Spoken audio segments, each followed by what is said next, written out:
Tervetuloa kesäperunan ohjelmaan. Tässä esittelen tällaisen hauskan konstin, miten saa perunat helposti putsattua ilman turhaa jynssäämistä. Otetaan ämpäri, siihen vettä. Kaadetaan perunat ämpäriin. Näin. Oi, jaha, vähän tuli ylitsekin sieltä. Noin. Sitten puhdas vessaharja ei kannata käyttää käytettyä.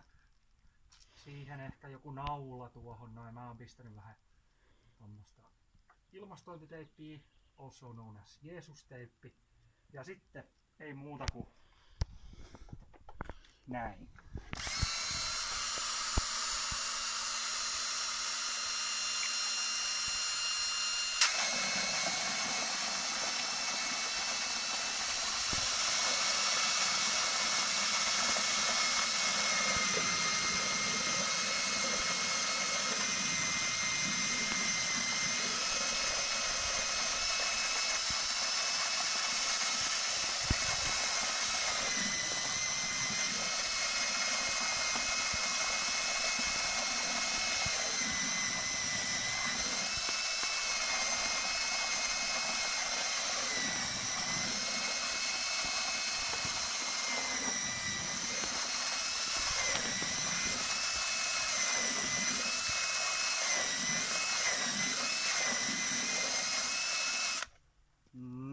Noin.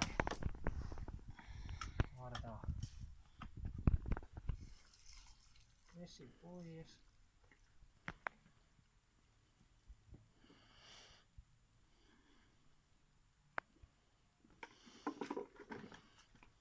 Ja voila, siinä pestyt perunat alle minuutissa.